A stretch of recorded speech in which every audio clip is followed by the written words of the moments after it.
Welcome to More Than a Few Words, a marketing conversation for business owners. This is your host, Lorraine Ball, and this is another conversation in our What Went Wrong series.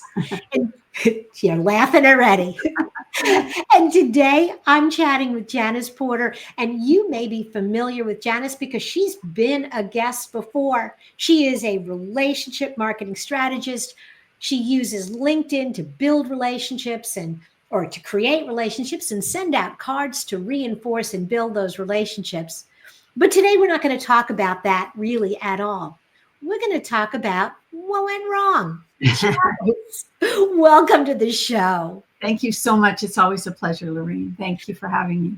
I love hanging out with you, and I always love your insights. But today, I want to talk about something that you mentioned that really struck a chord with me. This mistake from your early days of giving away the store. Yeah, I thought of another thing while you were just talking as well, which was more specific to send out cards. But let's go with this one in the sense that as I was beginning to form my my business around LinkedIn training, which I started from scratch really because I didn't know what I was doing at first. But as I got into it and was able to formulate how I was going to train people on LinkedIn, I found myself, pricing has always been an issue for me.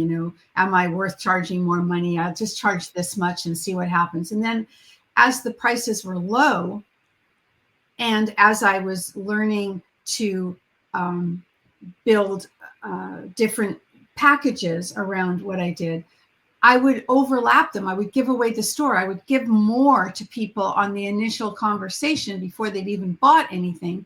And, why did they need me after that? So I felt, that I had to tighten that up for sure. So what was your aha moment when you realized, you know what? I've got a lot of value to give. Yeah. But I'm giving away too much value. What was that aha moment? And then how did you shift? Well, I think, initially it was probably people that I got off the call with and thought, they're never going to use me. They got what they needed. I think it's important to give value to people ahead of time and show them that that you do know your stuff and that you are passionate about what you do. And give them something to go away with and say, hey, she knows what she's talking about, but you don't have to do everything. And so I would do free webinars or presentations, half an hour, 45 minutes to groups of people. And I'd be teaching, which was wrong. And then I started to realize I need to do an overview. I need to give them something to want them to come back and work with me. So it was kind of an aha after that, a few of those giving them away, giving all the details away. I realized, I just went, I think I'm doing this wrong. And then you watch the other people, right? You go to these free webinars that were all over the map everywhere. You could go and watch a free webinar, and that free webinar could have been like even a master class that went for hours. And what did they give you? Not much. Now, I didn't want to be that person, but I wanted to, but it's an art. It's an art, right? And I don't know. Sales was never my thing at the beginning. I was a teacher, right? So am I. And my sales coach told me that teaching skill that I was so proud of. Yes. He told me that was working against me in sales because I wanted to teach. I wanted to share a lot, and learning to give a little and leave them wanting more is something that you need to practice and perfect. So yeah, that's a great tip. But you said something else popped into your head. Well, the other thing that popped into my head is actually really significant for network marketing, because Send Out Cards is a network marketing company. And I've learned a lot personal development wise by being involved. And I've been involved with other network marketing companies, but this has been the one I've been with for 16 years now and is in my blood because it's a tool that I know I can use with my other work. So, but what I remember in the early days and what you see people do still to this day is they throw up all over you. And I used to throw up all over people and tell them how excited I was about this product and what it could do for you and blah, blah, blah. Who cares? They don't know until they experience something themselves. And again, it's the same principle, though, of giving them a little and making them want to know more and be curious. So yeah, that was a big one. And learning to listen, learning to not throw up all over them with every detail possible, and remember to what is it we used to say? Not be attached to the outcome. Mm-hmm.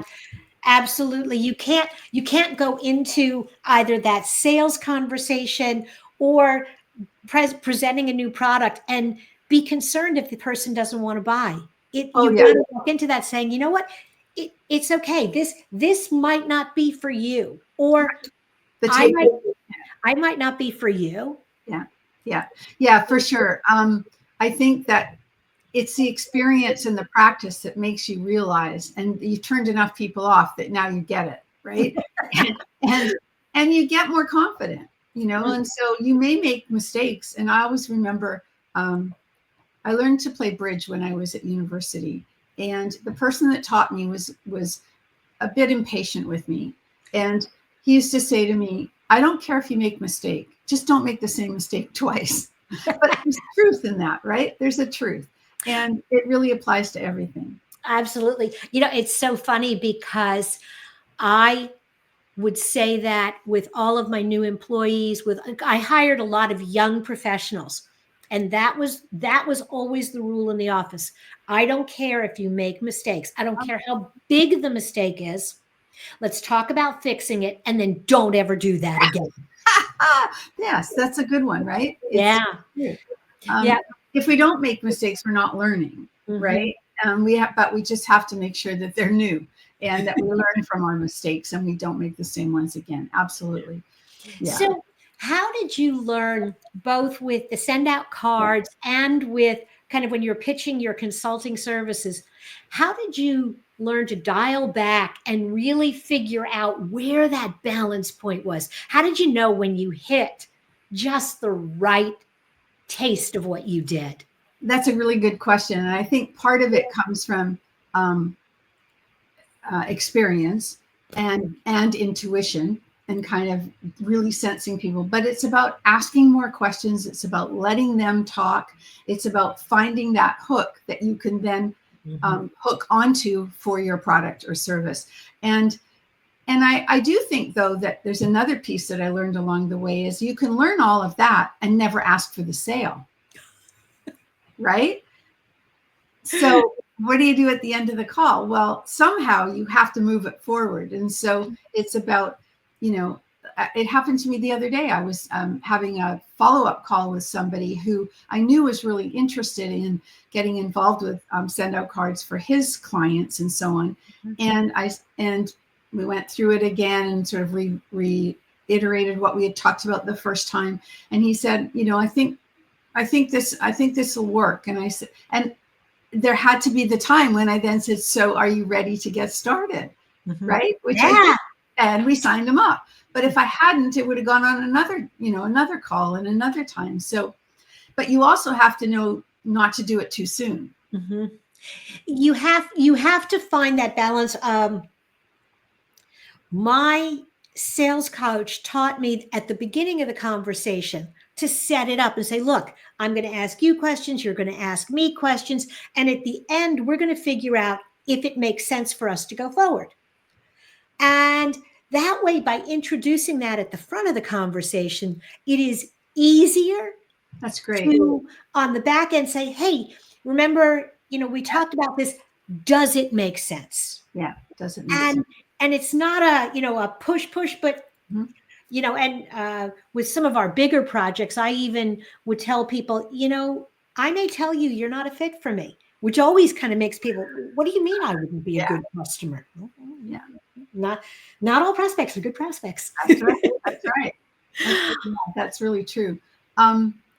Did you, if I may ask you a question, how long did it take you to internalize those kinds of questions that you learned from your sales coach? Years. I mean, I would love to tell you that Matt waved a magic wand, but no. Yeah. Uh, and the program that I did, the beautiful thing was that after you kind of finished paying off the Yeah. fee for the training, I could continue to go back for free coaching as long as I needed it.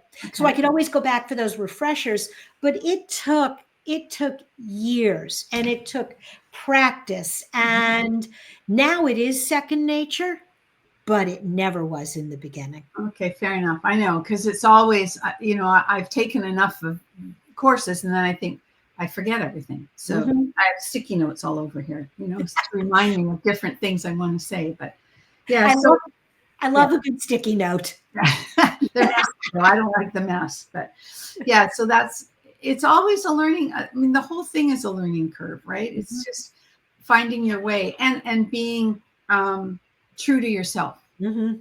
Absolutely.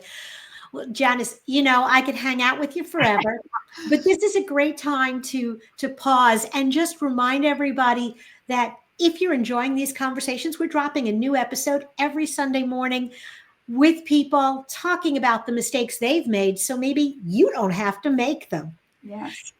If you're curious about Janice and want to learn more about send out cards and her LinkedIn training, definitely look for Janice Porter on LinkedIn or at janiceporter.com. Thank you. Janice, thanks for being a part of the show. It was wonderful. Thanks, Lorraine. My pleasure. And if you've enjoyed this conversation, if you're looking for other resources for your business, head over to morethanafewwords.com. There you'll find hundreds of episodes just like this in our archive, workbooks, white papers, webinars, and so much more. This has been another episode of More Than a Few Words. Thanks for listening.